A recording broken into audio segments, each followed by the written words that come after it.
So that group will go to meeting room 1. Okay, so who will lead? I think Dr. Noel Perez will lead that group.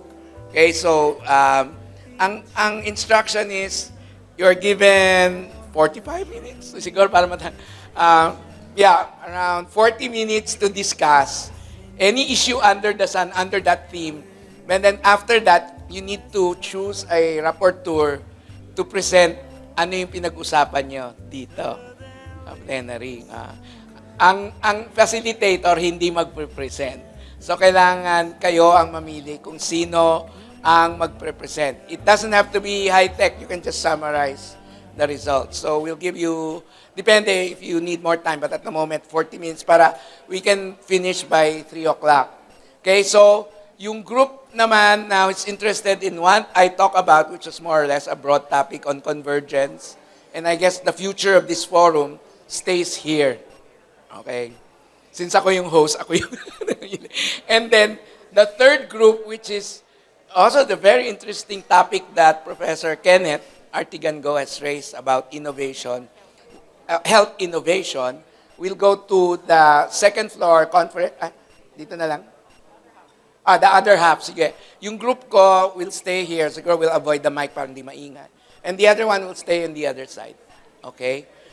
Ang suggestion ko lang, groups like CBOL, IBET 1, IBET 2, will, the biotech goes to second floor meeting room. Okay?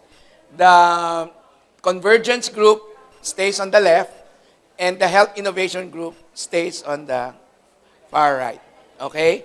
So, can we, if you're finished with the food, we can begin reassembling with, and then people like Doc Tony and our partners can go around. You are actually at liberty to lipat from one group to another, but we would rather you stay in the group. So, kasi lahat ng proceedings nito will be compiled by the Benita and Catalino Foundation into a CD. And what you learned this morning will be shared online through their YouTube and FB channels. Okay? So, we can begin by reassembling kung saan nyo gusto. Our agenda for today, let's wait for the young people to settle down.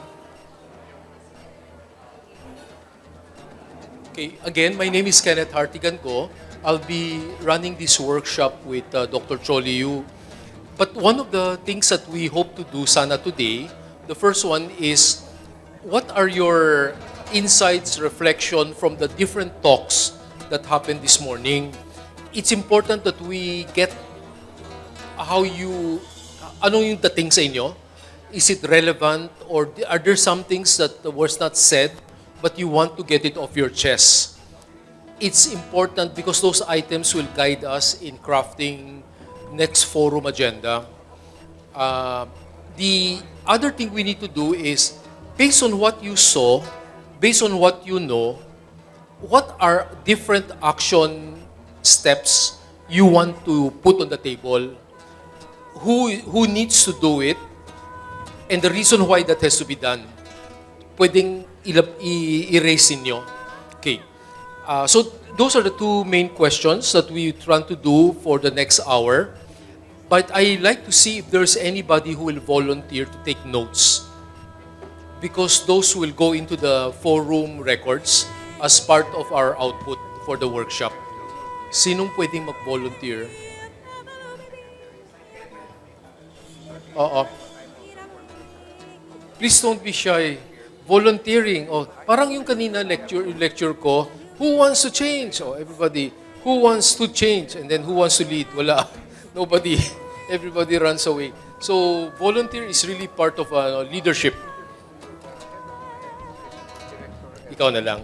Your name is? Raymart Sangal. Raymond will be our rapporteur. So if things are not clear, he's going to ask you to say it again clearly, and sometimes your name para may record natin, ha? Your inputs. Okay. Then you need a table. Okay? You sit here na lang. So two questions. Unahin muna natin. From the different lecturers and speakers and what they have said, what you think are important key elements, key points that you want to emphasize? And are there things that should have been emphasized but was not taken up? Okay. I'll pass the mic. Okay. Oh, may mic tayo dito. We'll pass it around.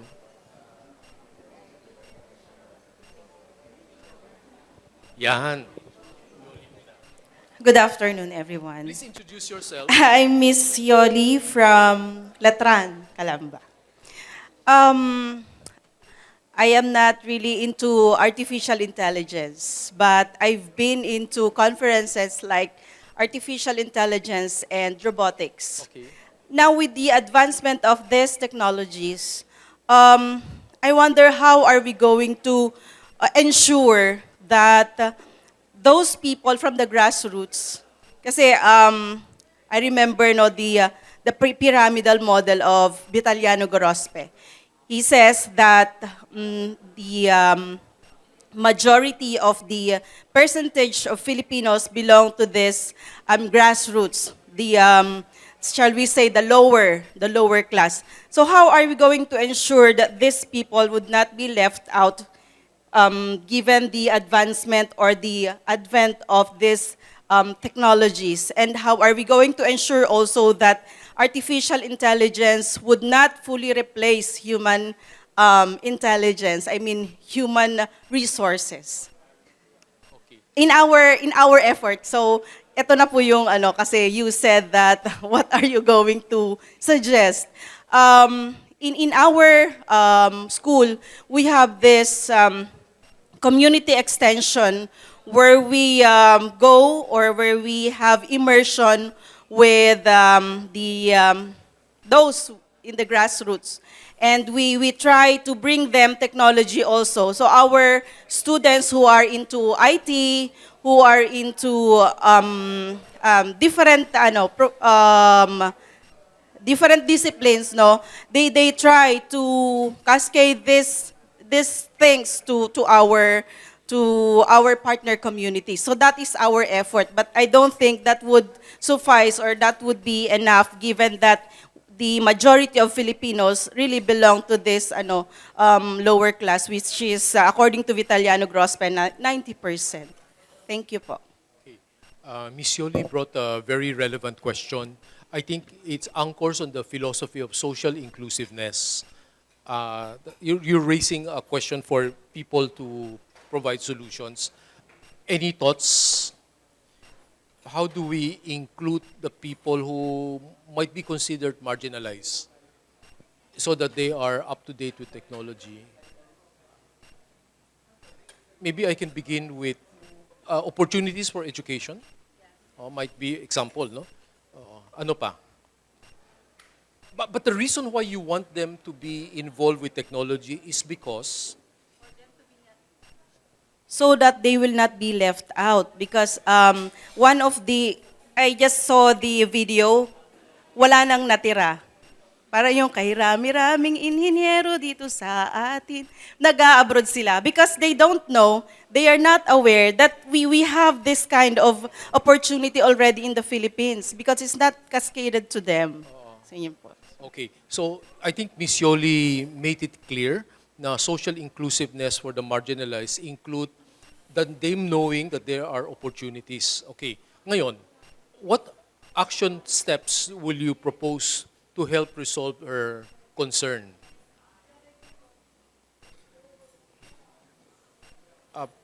Para makapagtrabaho sila. So, aligned with available technology. Have you heard of TESDA? Who knows about TESDA? And are there, would you like to share what you know about TESDA? And are they doing some initiatives to address Ms. Yoli's concern? Or we don't know enough? It looked, yeah.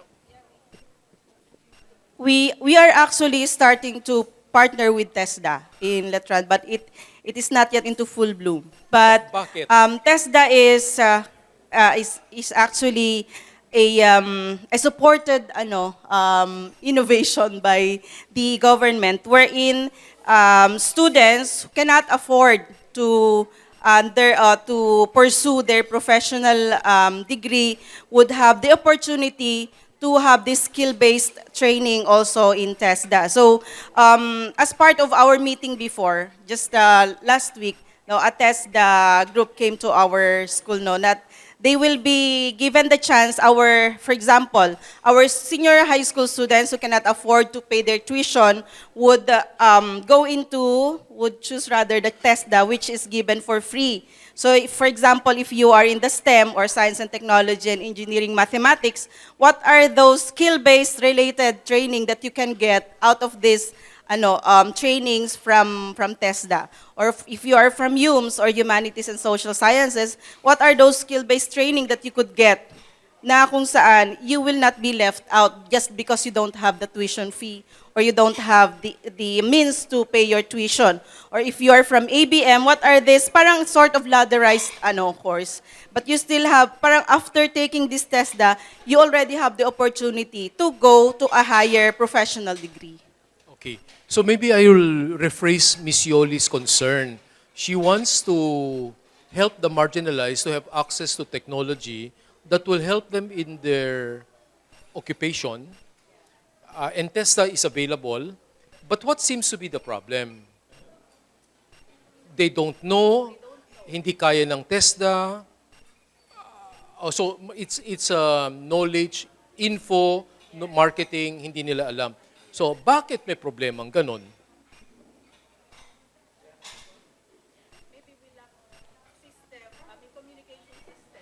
And who should be accountable for that? So, okay, let me help you with the workshop. Sometimes when you identify a problem and you want to find a solution, you cannot just come with, dapat gawin natin ganon. We have to understand what is the root cause of the problem.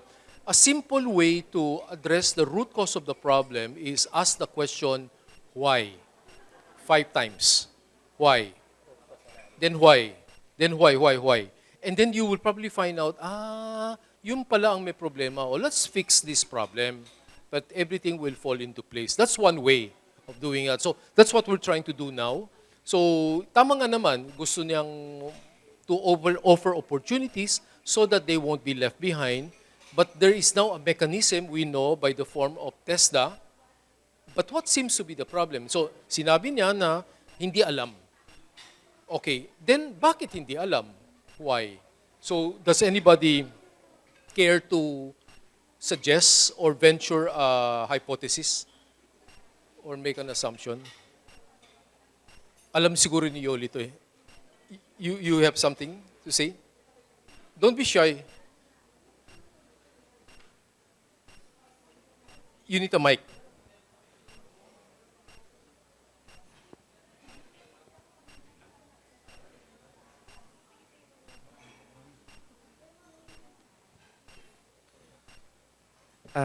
Hello.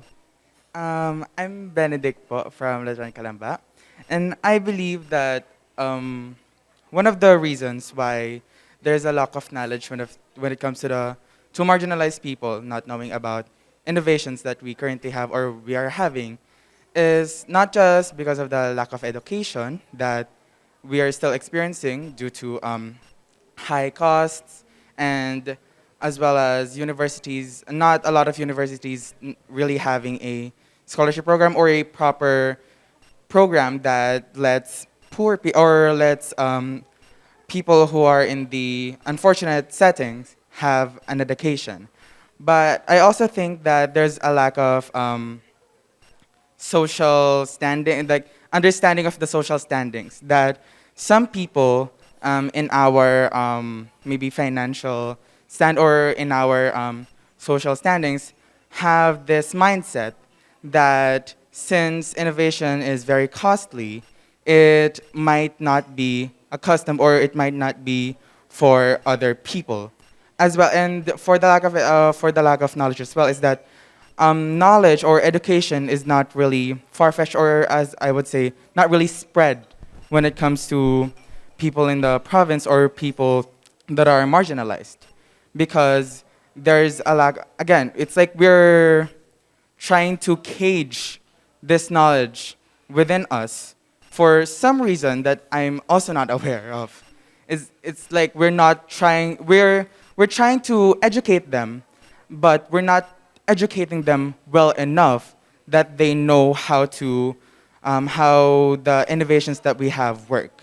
So I feel like besides lack of education, there's also a problem with the social settings that we currently have, the social stereotypes when it comes to people in higher social standings and lower social standings.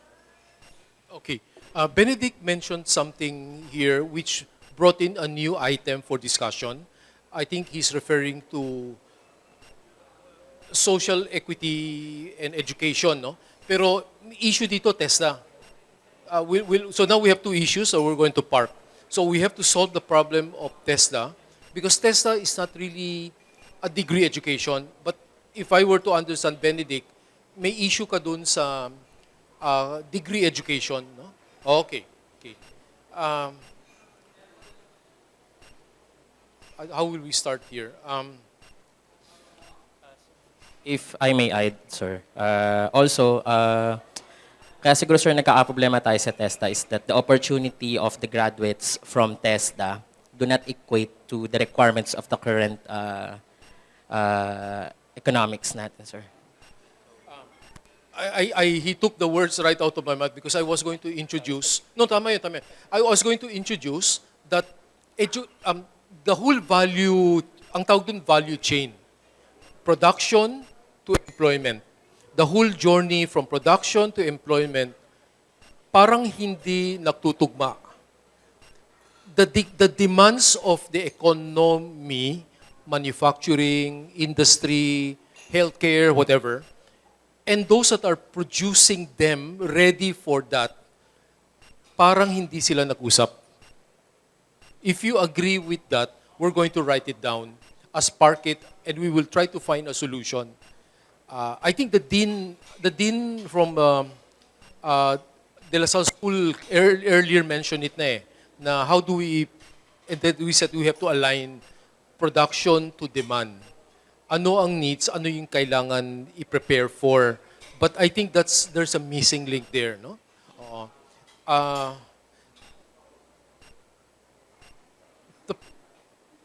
Tama ba? Yung TESDA is not really for degree program, eh, di ba? It's for people who cannot get into college, but they have an outlet, they have an avenue. So, balikan ka namin, Benedict, on the issue of education later on.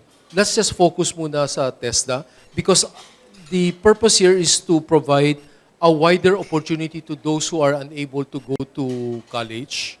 Okay? And they maximize, how do you socialize innovation and technology for people to take advantage, not only as a consumer, kasi how many cell phones do we have per population in the country? We have 105 million Filipinos. Or let's just say we have 70 million na adults. Adult, no? How many phones do we have? Parang nakita ko yatang figure, the ratio is 1.3 phones per person. Kasi some people own 2 phones eh. So people are already using phones to know about technology, but I suspect Miss Yoli is asking, how about the use of technology to help them with their work? Not just as an ordinary consumer of a cell phone, no? Of technology. Okay. May opinion?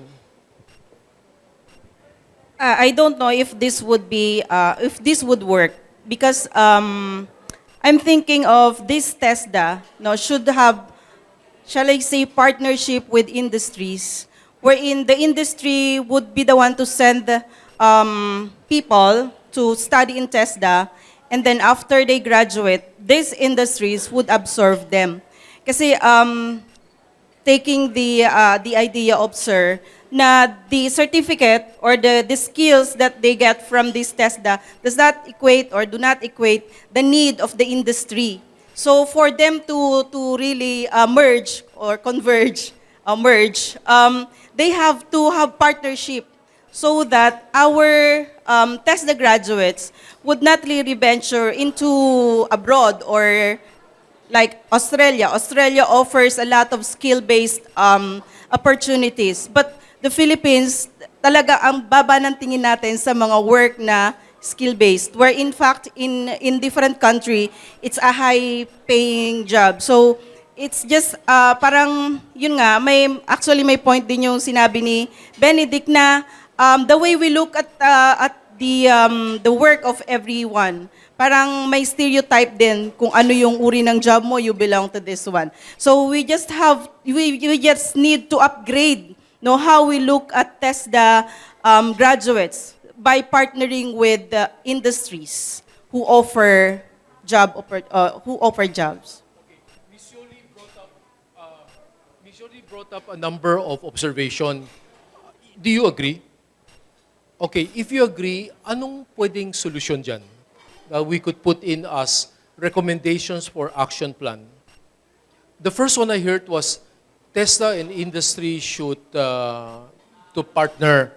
Bakit walang partnership? Ang tanong. Or kulang ang partnership? O bakit kulang ang partnership? Who should make the first move? Government or industry? Government. So according to Ms. Yoli, government is recommended to make the first move to partner with manufacturing industry to know their customer needs. No? Okay.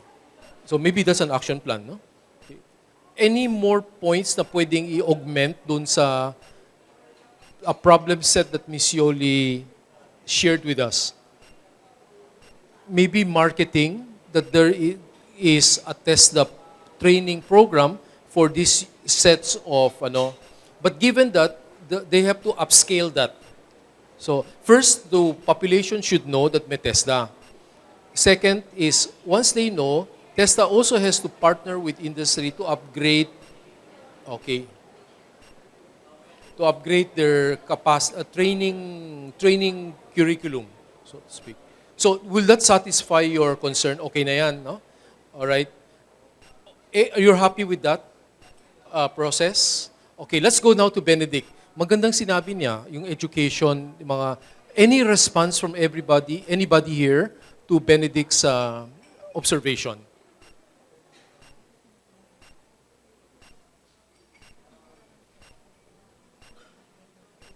You mentioned something about caging, di ba? Caging, education, and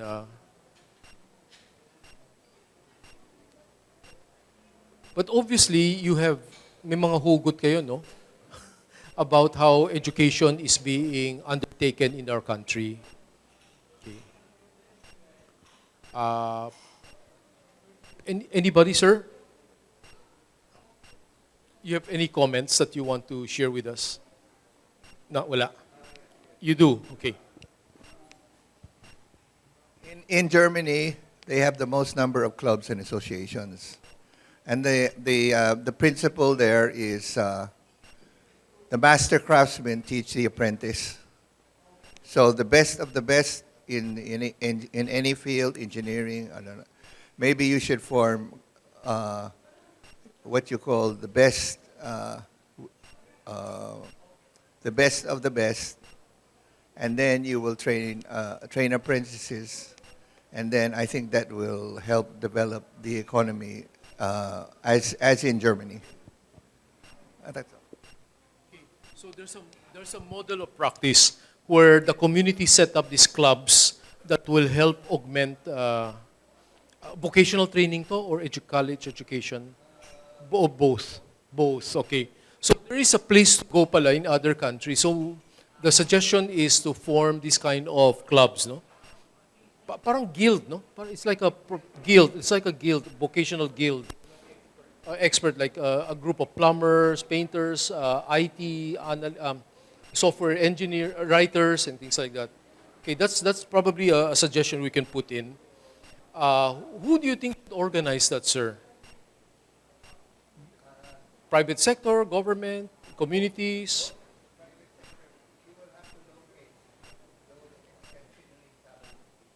Okay.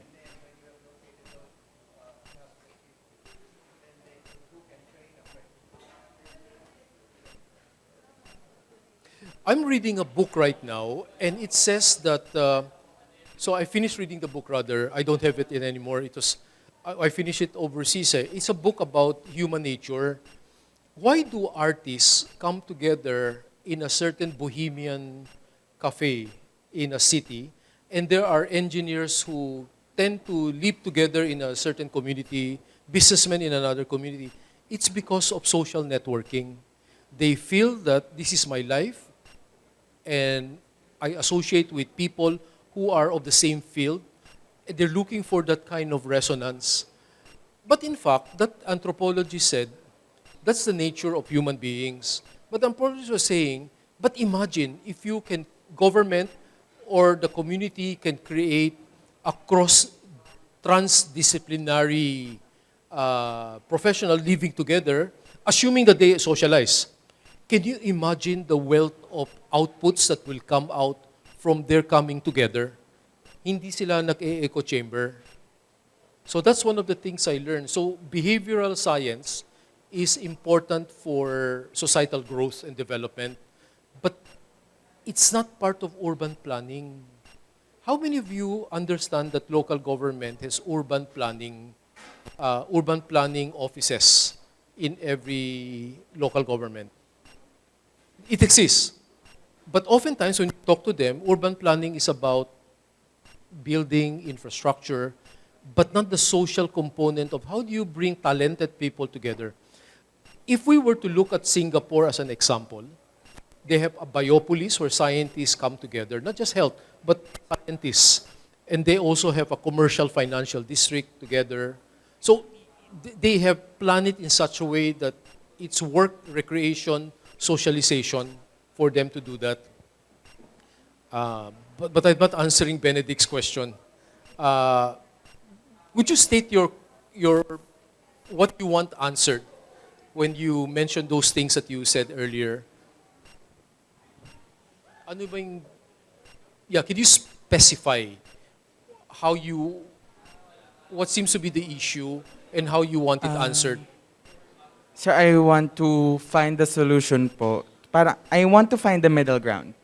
Kasi just like it was mentioned earlier po about TESDA, it's like when you're an undergrad, or for example, you just graduated from senior high school, and this is just for an example, but when you're already going to college and maybe you want to find a part-time job, there are jobs there that are supposed to be part-time that will require a college degree or you already being a college student. And that, for some people, due to financial issues, is not really available. So I want to find the solution to how we can properly connect or properly bind education and people, because I feel like in theory or in a bigger picture, it's easy to see that education and us humans are very connected and that we bond well with each other. Okay, but I'll stop you muna, Benedict. You're saying that you're having difficulty in finding a part-time job, but you did it because it leads to gainful engagement later on, di ba? Yes, sir. Parang starting from But, people. but the people who are going to hire you demands that you must have a college degree. Question, kailangan ba talaga ng college degree? Sir, in some there are some jobs or part-time jobs where, for example, having a part-time jobs in shops like, let's say, a store that sells French fries. So Can a high school student do that job? yes, sir. Or why do they require college degree? That's also my question, sir. Okay, whose fault is it for this stupidity? I'm Oh. sorry, we have to be rude now. Sir, Can that be handled by a high school? Or yes, even sir. with no high school, you can teach a person how to do a French fry. Sell But fry- companies are requiring that they must have a PhD to be able to cook French fries. Isn't that stupid? Yes, di ba? So now, how do you want to address that? Kung hindi naman talaga kailangan. You agree, hindi naman kailangan, di ba? Now, how do you want to put in a recommendation, a review recommendation to whom? To look at the absurdity of requiring this degree? So I want, sir, By the way, politician doesn't have to be a college degree. Huh? yes, sir. That's even more absurd. Okay. And being a politician is much harder than frying Nasa French social fries. media ba tayo? Patay ako. Oh, we're not pinpointing a specific person, so Yeah, it's but- okay. You know, they're onion skin eh. So, it's because that issue that issue that specifically affects a lot of people my age, I believe leads to a deeper issue about people who don't have access to education getting jobs. And just like what was stated earlier, people who have low incoming jobs or people who are living off of minimum wage are looked down upon because they have, quote unquote, socially they have a low standing. So I believe that it is absurd. So, and going back to the part-time jobs, I believe that our country should prioritize education properly. They should put education where it should be placed, and they should put frying French fries where it should be placed. Okay, good. Comments. I like his bold statement that we need to do something about it. But how should we do it? Who should do it? To whom should we address this recommendation? I need you to contribute. No? You're not sitting there. You have to earn. This lunch wasn't free, huh? You have to pay for your lunch kanina. Since this is an employment issue, so I think we should address it in DOLE, in a government structure type, to realign some protocols and requirements that they should give to each company. If they will require certain part-times, then they have to realign it based on the actual task and the actual skills that is really needed to accomplish the task. I'm Dr. Gregorio from Does it DLS. work, your mic? Yes, sir. So I am from the College of Medicine ng DLS. I would like to refute what you said about employing frying French fries requiring college graduate. Okay ba, sir? Because McDonald's even employ 16-year-old na, and they do hire for scholarship. Yun. So, but it's true that there's an underemployment here in our country. No? So, that's one thing to address. And I don't know, even for health, medyo mababa po talaga yung standards natin. And even during the pandemic, even me as a doctor, I felt na nasa third world talaga tayo. We are very late. But, sa ano pa, sir, yung tanong niya with regards to education?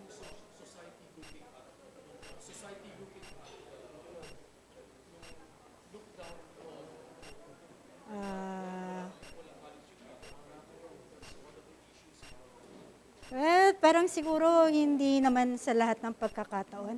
I think what society sees more now is the physical. Kung ano yung nakikita nila. If you are very judgmental, you are judged sometimes with your car. Hindi naman tinatanong kung nakagraduate ka or ano eh. It's your social status, not necessarily your college degree. But for some industries, they really do require some requirements na there are specific requirements that will require some specific degree or college degree. Yun. But to bridge the gap, maybe there should be more emphasis on providing education to more people, especially the marginalized ones. And even during our community diagnosis report, there are still more children that are still not going to school. Maybe, for some reasons, before the pandemic, there's already one. No? There are limitations, but especially now that during the pandemic, with regards to the available modules, the innovations, it's not really available to many. Yun lang. Thank you, Doctora. Yaman din lamang na you brought out the need for basic education. I have a question. how do we motivate more students to get into, to get their basic human right to be educated?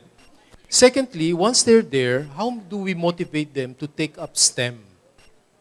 Because in STEM, science, technology, engineering, math, will help them do a little bit more critical thinking, which will help them in their life, no? Whether they get. And the second issue you brought out, and I struck me, was the degree of underemployment. How will we solve that problem? What kind of innovations idea that you want to suggest? Sir, if you see the socio-economic status, pag mga lower income talaga yan, what they will prioritize is the provision of food, kikita, then provide food. And then for the lower income, what they will prioritize is to eat every day. And education is not that necessary. You can see that in the middle income ones, no, na talagang they need education to strive and to strive. So, what we need to address now is paano ba magiging priority ng mga marginalized people na to go into education? Well, in fact, they are already busy trying to find a way to make a living, to eat. No? So, I think first is to provide basic needs. No? So, actually, it's a work of the government and every one of us. And, ano pa ba? And then make them, like yung mga scholarship, you don't only provide scholarship, but full support for the family also. No? And then, yun nga, with regards to the lecture na lang po, I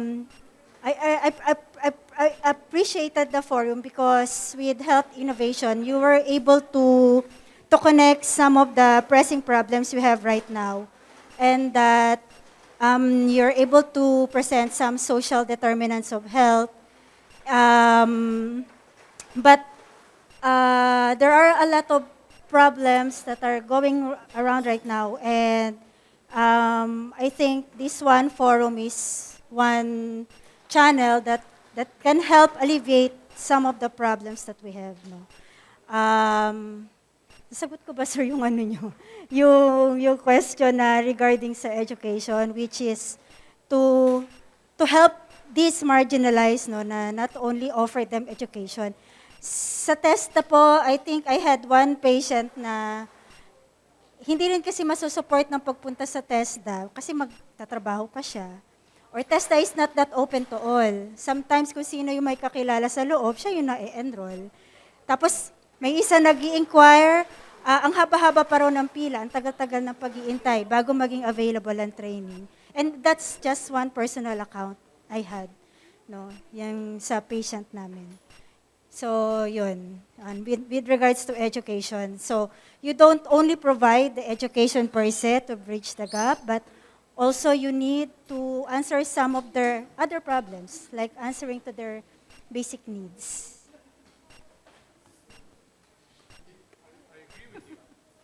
I agree with you. So with that said, what are some out-of-the-box innovative solutions you want to suggest? So, kasi dalawa kasi yung kanina regarding how do you encourage children to take up STEM. Then second is how do we solve the ballooning of underemployment. So number one, I think dun sa encouragement of children to take up STEM so they can think critically and analytically. Maybe we should ride to the social media platforms kasi mas tutok yung mga kabataan dun ngayon. So we need to establish a certain program wherein mas makikita yung marketing, pagmamarket natin ng STEM sa social media than the usual media that we are using. Right. Thank you. Any more thoughts, suggestions? I think we're solving a very big, complex problem, no? Ang definition dito is a wicked problem because there are so many interdependent issues from malnutrition to the needs of the family, going to school, the not so responsive agencies to help them. My suggestion is this kind of solution search, we need to bucket them down into smaller chunks.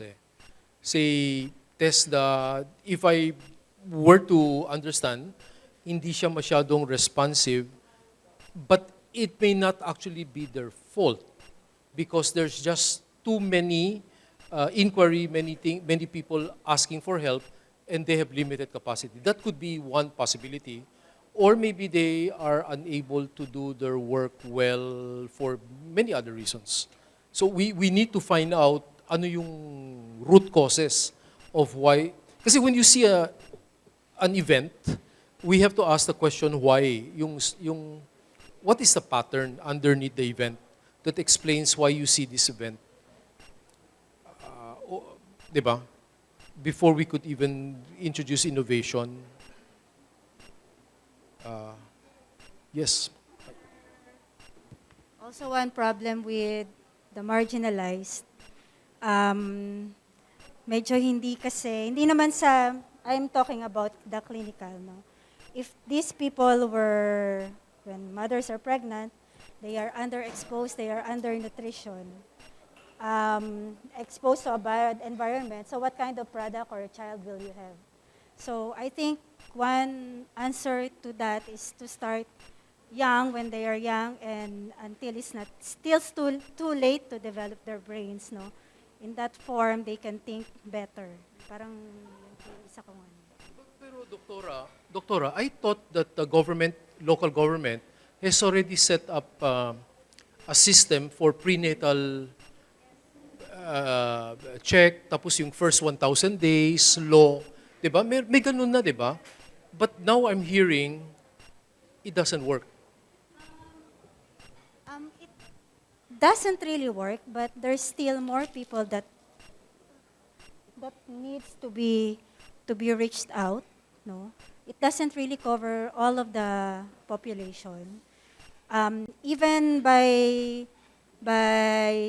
researches, there's good prenatal coverage, but still, if you take a look about the iodine levels in the blood, no, there's still more problems with regards to hypertension control.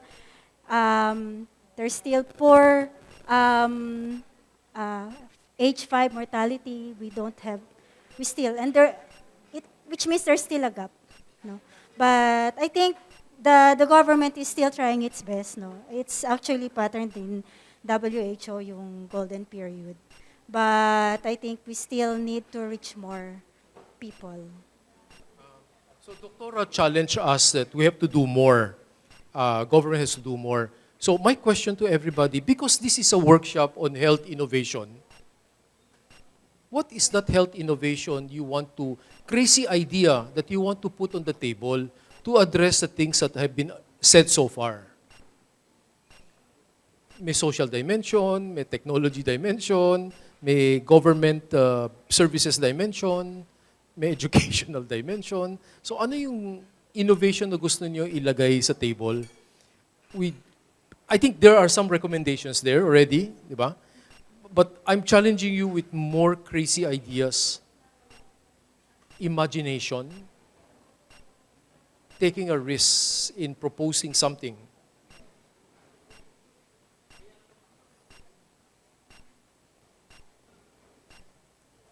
This is not going to be an innovation workshop kung walang crazy ideas that you want to put on the table. Said, let's try this.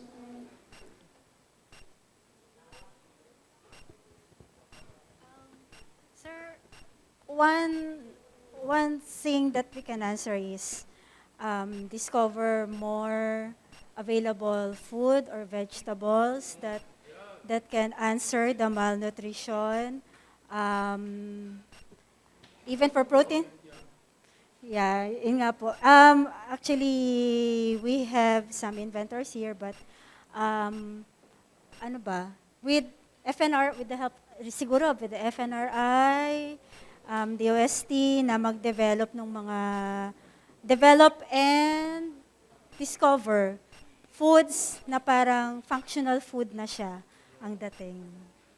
Not really yung sa amount or foods that can answer yung mga ganun. Does anybody know right now, does anybody here know as of the moment, what is the status of those kind of health research work, innovating food?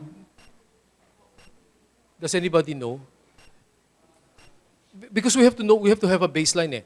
Kung ginagawa na ba nila, kung or hindi, kung meron, kulang ba? And who should do it?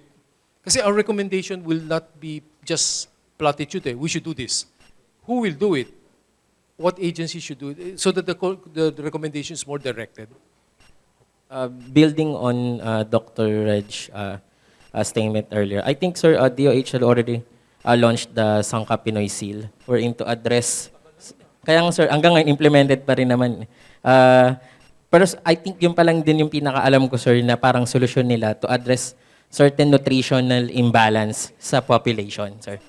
Opo, Okay, I'm going to throw a radical question to everybody to stimulate your thinking. If government has Sangkap Pinoy program created out of a wonderful, noble vision, is it able to fulfill its mission? Anong sagot ninyo? Because I'm hearing parang kulang. So ngayon, what innovations do you want to suggest to help them push this forward? Anybody? Young students, I expect you to think out of the box, to share your insight. Do not be shy.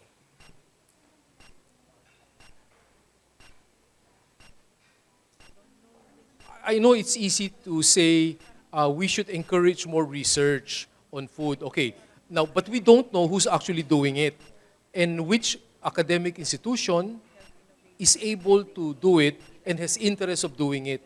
So, anong kulang dito? Wala tayong stakeholder mapping.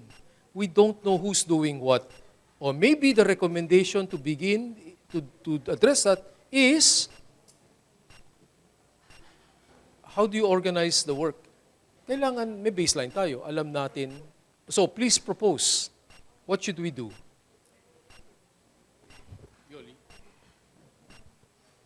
I'm sorry, but I don't know about Sangkap Pinoy. So maybe the government lacks sustainable programs.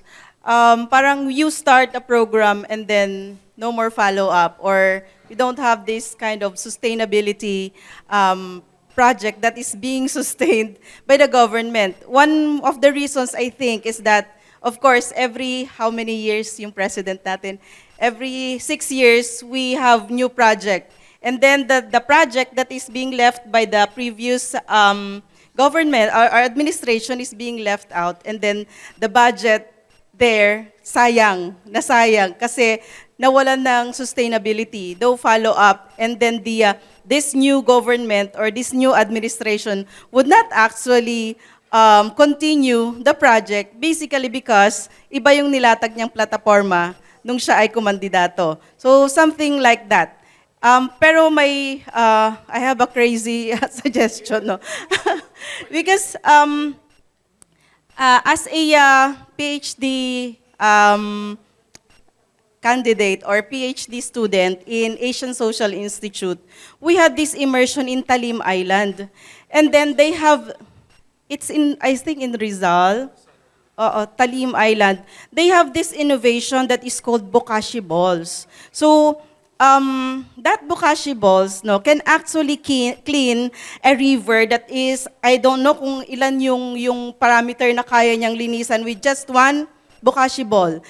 That one is being developed by the locals in Talim Island. But then, it was not supported by the government. So, walang naging follow-up. So, namatay si bokashi balls.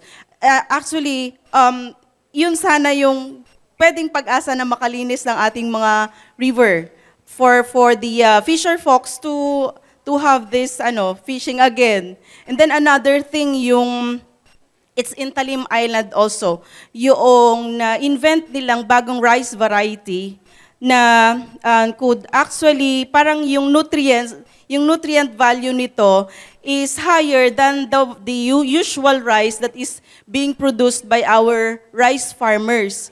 But what happened again is that patent was not supported again by the local government. And so, I think Erie. I don't know if the Erie Institute adopted that. Pero what I heard last is it was patented by international organization. So nawala sa atin yung opportunity na yon. And well, in fact, marami tayo mga locals na although hindi sila well educated, or shall I say yung formal education, they did not undergo formal education, but their inventions are purely based on their experience sa nature. So yun yung kulang siguro sa atin, yung to support these local investors that could actually bring change, bring innovation into our health system. Agree to what Ma'am said earlier, but I want to build on the solution in the nutrition part. And I think the Sangka Pinoy project has a very good vision. But the execution, hindi masyado siya na-execute ng maganda. Kasi they tend to add certain vitamins and minerals to a finished product. Wherein I suggest, why don't we create and develop a certain product wherein it is a compact type of a, I'm just thinking out of my mind right now. It's like a compact type tablet, but it is a nano-composite where the release of the nutrients is gradual. Nung pag pwede siyang i-take, then gagawa ng program ng DOH on how to take it sa early age ng bata. So kung kunyari, take mo siya ng 1-year-old, then yung tablet na yun or capsule is enough for a year. Pero isang dosage lang siya. Ano lang sir, suntok sa buwan siguro kung makaka-develop ng gano'n. Opo. Pero ano siya, very compact, pero enough na yung, yung release ng mga vitamins for a certain requirement sa child. Parang something like that. Just to solve the nutrition factor. Thank you. Thank you for all your wild ideas. I'm sure you're documenting it now, no? Among the young students here, who has heard of GIS? Geographic Information System? Or data visualization? O sige. Imagine alam niyo ba Google Map? Okay, gumagamit kayo ng Google Map. Suppose we create a Google Map that will inform the citizens of the Philippines where are the academic institutions doing food research? What is Sangkap Pinoy? Where are the programs of Sangkap Pinoy?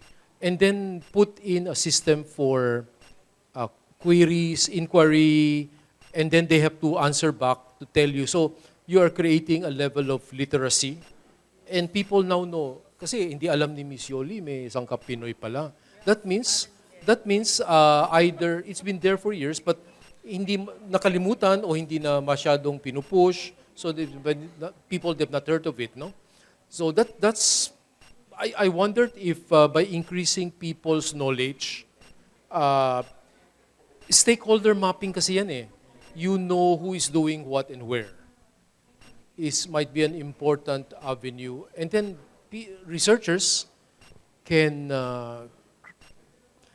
but another way is to have you heard of geohazard mapping? Yeah. Okay, you are able to locate communities that are in high-risk geographical area. Example, coastal sea coasts, where they are at risk of tidal waves. They are on the bottom and beside a mountain where the mountain range has been denuded of trees. So they are at risk of landslide. Or they are in an earthquake fault line. So may hazard mapping. Suppose we apply the same technology to determine the level of malnutrition. And then make it a competitive thing para paihiyain natin yung governor ng province. O tingnan mo, ang color nyo, red. Itong color, ang ganda, green. Lasal, green. O yun. So, do you think that might work? Is that a crazy idea? Kasi pwede din namin gawin dyan eh. How many doctors are available in different provinces of the country? And what are their specialty? Tapos malalaman mo, ay, itong province ang daming cancer patient, pero walang oncologist, walang cancer doctor. Di ba? So now, it creates a tool to, it's like a health innovation, applying technology that informs policymaker and decision maker and medical schools to start thinking of, I will have a scholarship for this person because pupunta siya doon to serve that community in need. O ano, pwede ba yun? Yeah, GIS. It's called data visualization, a technique to convince mga decision maker, wake up, do your job. Yan. Okay, any more? So those are examples that I want to push you to think about. But you have to read, you have to be more imaginative. You have to imagine, what else can I do? Kasi right now, ang feeling ko, we're addressing social determinants, equity, looking up to the people who are poor, giving them opportunities for employment, improving TESDA. Yan. Maybe policy review on requirements for jobs. Okay ba? Do you know that some jobs, they're requiring master's degree? And then they're disappointed kasi yung master's degree doesn't actually help them solve problems. Okay, let's go back. Health innovations. What other problems, what other insights did you have from this morning's talk that struck you that should be our priority in solving health problems?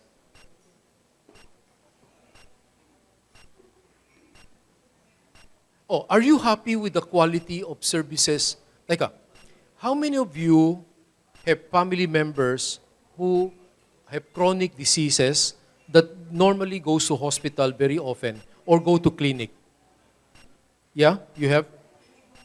Mga young people, yes? Maybe your uncles, parents, lolo, meron ba? Wala.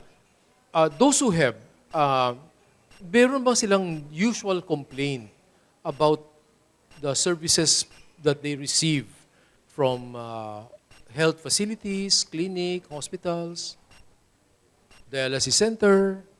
Meron ba?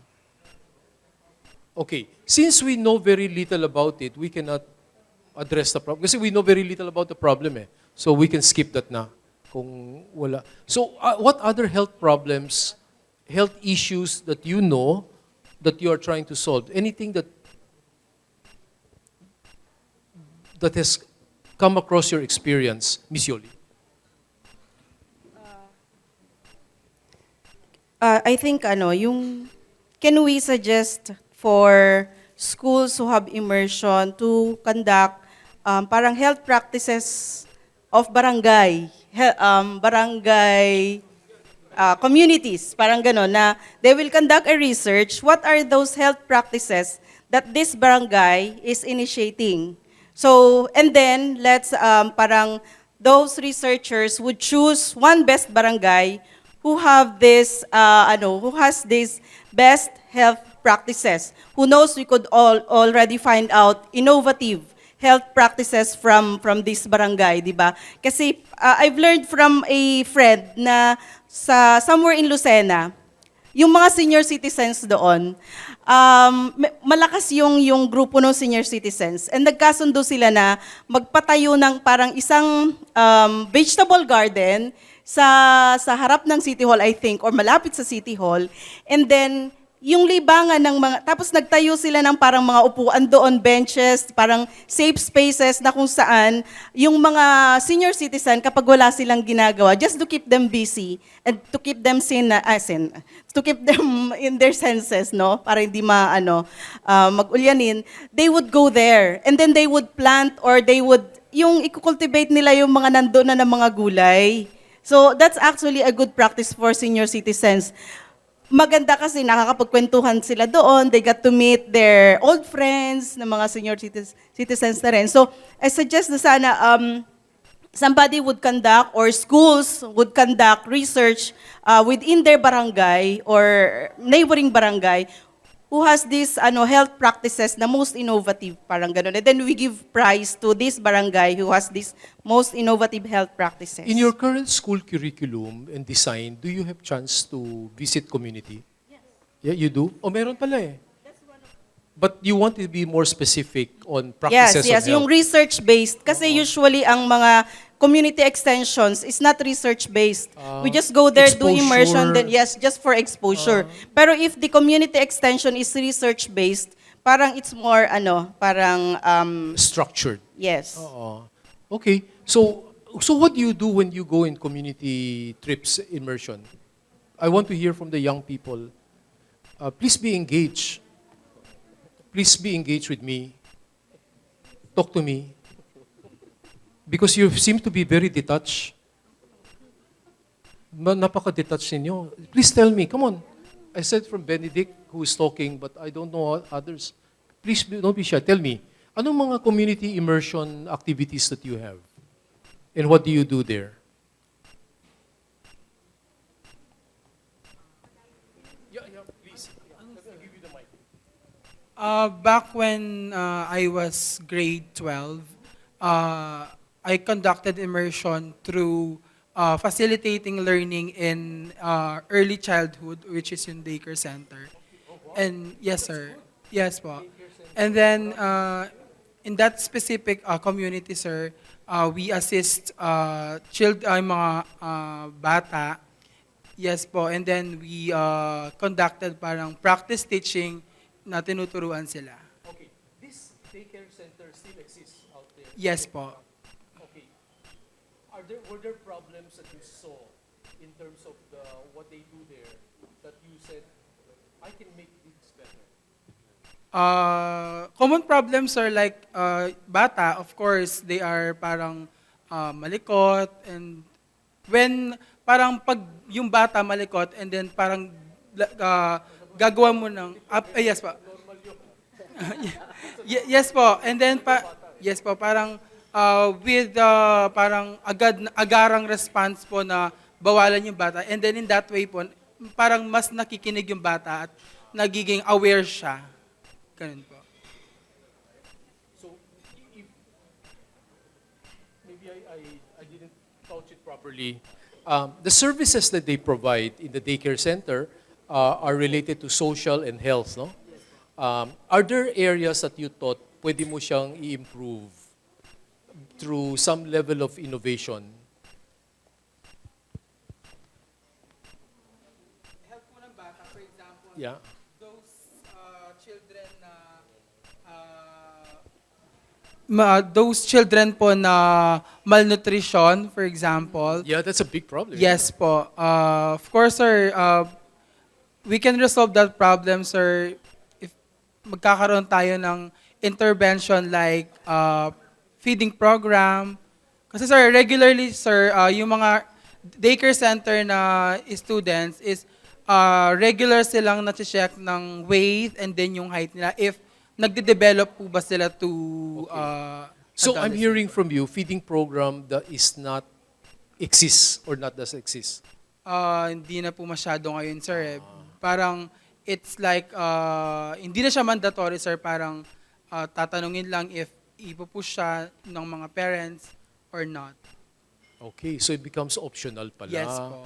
And you know that the consequence of malnutrition will be lowered IQ, your Yes mental po. function is not going to develop. Yes po, definitely. So it is a health problem, no? Yes po. So think about out of the box. Think about maybe later on. Think about anong pwedeng gawin that will entice them to want to have feeding program. Kasi kailangan malaman rin bakit yung mga parents ayaw nila. Kung pwede naman to improve their nutrition, di ba? So, go back to the health design thinking, di ba? The first step is empathize.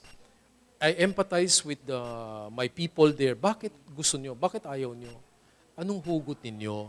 So that you'll be able to find the targeted solution. Yan. Okay? But anyway, tama yon. My question was about anong experience sa community. Anybody else? Were you active in your community immersion?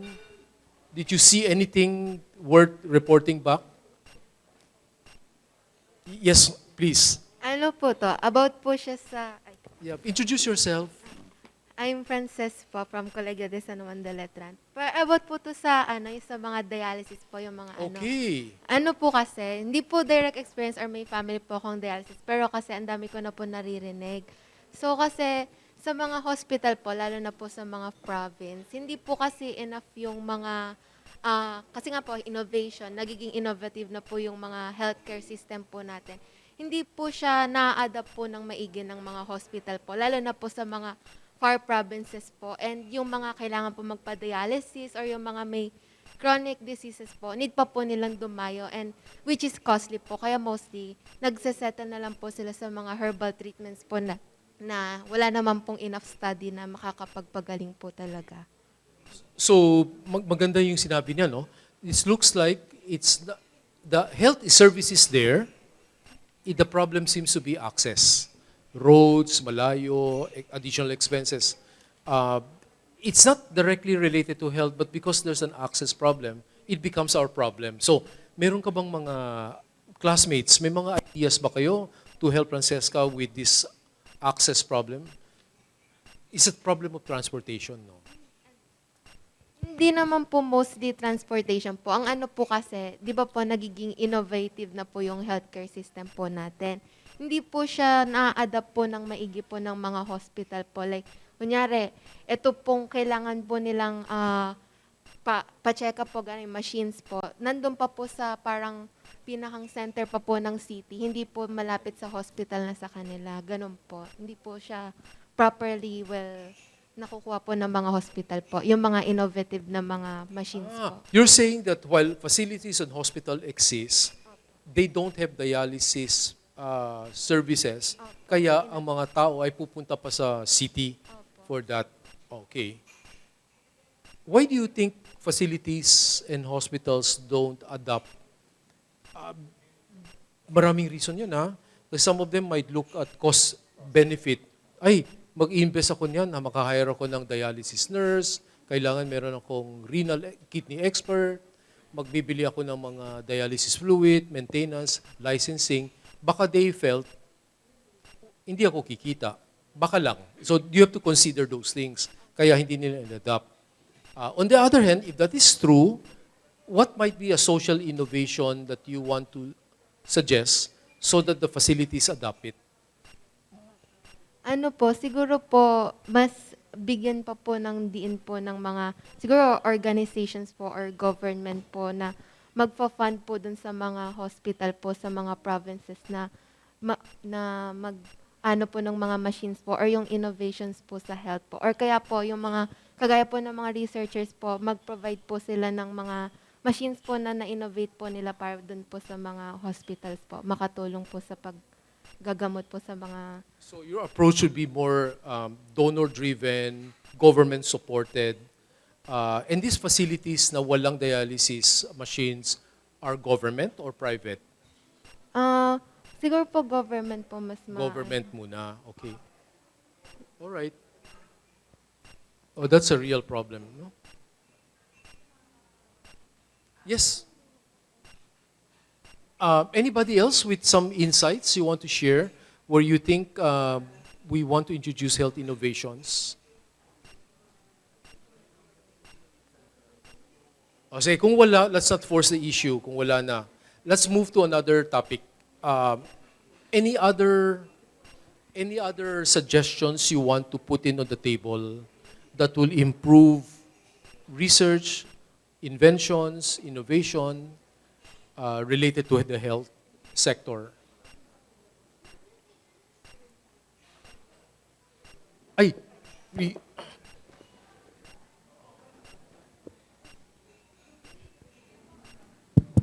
I've noticed that many of you are wearing masks. So the oxygen level is reduced when you wear a mask. And your brain needs more oxygen. Also, the brain frequencies that we usually use, the alpha state is our most creative.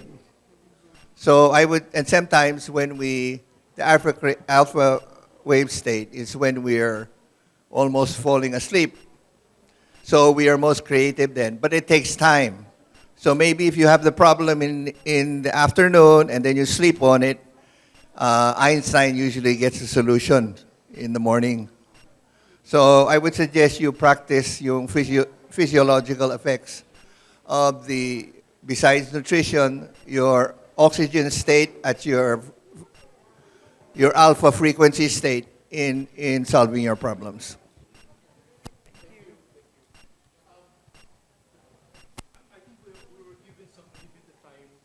We're given some limit time. The other groups are also coming up now. So any last comment that you want to share, suggestions? Or things that we have to discuss but were not taken up? So do you understand what health innovation is about? No? There has to be some technology, but more importantly, social innovation has an impact on the needs of people. And I'm glad that na-raise dito, the marginalized, the people who are poor, we have to take care of them because they're the ones that need it most. No? The innovation is not going to be effective if not adopted by people. We mentioned who are the different agencies that supposed to initiate this through the action measures that you have put in as a suggestions. Okay. Rapporteur, meron ka pang question just to clarify if anything over there? Wala na? Okay, so I guess, Lexi, what do you think? Okay na? Anyway, thank you very much. I know not everybody was able to participate, pero the session was really more of a reflection. Madami kasi nasabi this morning. Not only Kenneth, pero all the other speakers. Yung hope talaga is mag-spark ng inspiration sa inyo to know na baka you have a solution. Huwag kayong mahihiyang magsalita. Hindi siya about being makapalamuka, hindi. But you have to be heard. Pag hindi namin nadinig kasi what you have in mind, how will we all share the ideas? Alam mo, if there was something na nakakatuhog sa lahat ng mga issues na I'm hearing, I was listening there, you know where the gap is? Na communication. Sana nag-uusap-usap ang interagencies. Sana yung mga barangay nag-share ng best practices nila. Sana alam ko na meron palang mga programs ang DOH. If I had only known, I can improve on it. If only I know kung ilang taong kailangan ng dialysis in that center. Kanya siguro hindi nag-i-invest. Malay ba nila na marami o konti? Marami pala. And they never knew. Kanya, punta na lang kayo sa ospital. Pero yung nagtutuhog-tuhog, for all you know, yun lang pala ang problema.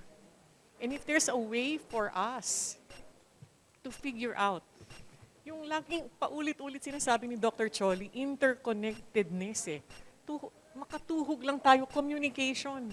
If only we could do that, baka the innovation is in the communication. Baka as simple as that. Don't think of innovation as it always has to be an invention. It could be a change in what we do para yung old, it was in Ken's slide, you cannot have the same mindset to solve the problem that caused it. Yan ang paulit-ulit. That's craziness if you try to solve it using the same way. Kasi nga, hindi nga ma-solve kasi you're using it the same way. So the idea for today's forum is this is not, tapos na, uwi na ako. It's if only you can tell Ken and us na today, I will I will be innovative in the way I think. I will be open to anything crazy. Be bold to be crazy. Yan ang mga, we need crazy people. No, not ever think na pag crazy, yung tanga mo naman, it's bad, no. But that's where genius, that line between being a genius and genius technically is really more divine wisdom than anything else. Ang point lang is, think differently, not for the sake of being different, pero to help. Kanya tayong lahat nandito help each other lang naman. Make this, I love that slide that says, life is so short to be ordinary. Think of that. Kung lahat kayong mga anak ko, sasabihin ko yon. Life is so short to be ordinary. So, and innovation is the key to move forward talaga. So I hope you all go home with that kind of mindset. Yung ma-change lang yung mindset ninyo, malaking bagay na yun sa amin. And I think we've achieved it if we were able to do that. Huh? So thank you very much for your attention. Thank you very much.